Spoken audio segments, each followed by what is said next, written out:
भारत को जल्दी ही अपनी पहली ट्राइबल और दूसरी महिला प्रेसिडेंट मिल सकती है। दरअसल बीजेपी ने द्रौपदी मुर्मू को अपना प्रेसिडेंशियल कैंडिडेट बनाया है। बीजेपी चीफ जेपी नड्डा ने पार्टी के संसदीय बोर्ड की बैठक के बाद द्रौपदी मुर्मू की उम्मीदवारी की घोषणा की, जिसे व्यापक तौर से राष्ट्रपति भवन के लिए प्रधानमंत्री नरेंद्र मोदी की पसंद माना जा रहा है। द्रौपदी मुर्मू को झारखंड में सबसे लंबे समय तक राज्यपाल रहने का गौरव हासिल है।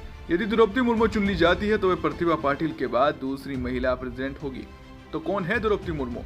द्रौपदी मुर्मू की उम्र 64 साल है। संथाल परिवार से है और इनका जन्म ओडिशा में ही हुआ। शादी के कुछ समय बाद ही द्रौपदी मुर्मू ने अपने पति और दोनों बेटों को खो दिया था। अपनी बेटी इति मुर्मू को पढ़ाने के लिए इन्होंने एक टीचर के तौर पर अपनी करियर की शुरुआत की थी। बाद में ओडिशा में के सिंचाई विभाग में जूनियर असिस्टेंट के पद पर भी काम किया। जूनियर असिस्टेंट के पद पर काम करते हुए द्रौपदी मुर्मू रंगपुर की काउंसलर बनी।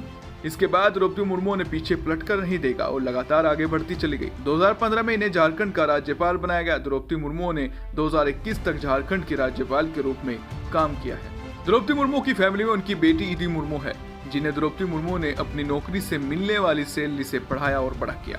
बेटी इति ने भी अपनी कॉलेज की पढ़ाई पूरी करने के बाद बैंक में नौकरी करने लगी। इस समय इति मुर्मू झारखंड के कैपिटल रांची में रहती हैं। इति मुर्मू की शादी भी हो चुकी है और इनके हस्बैंड का नाम है गणेश।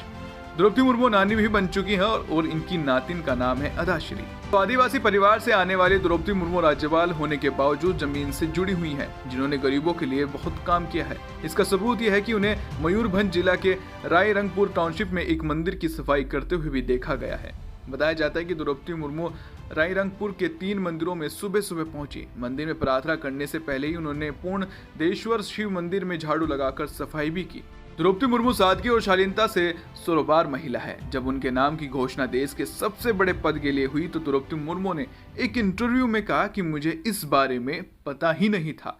टीवी पर आने वाली खबरों ने मुझे इसके बारे में बताया।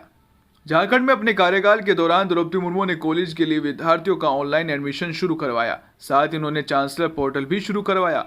कहा जा रहा है कि द्रौपदी मुर्मू इन्हीं विशेषताओं को ध्यान में रखते हुए पीएम मोदी एक उम्मीदवार के तौर पर द्रौपदी मुर्मू के जरिए पीएम ट्राइबल, दलित और महिलाओं से जुड़ी अपनी चिंता के बारे में मैसेज भी देना चाह रहे हैं।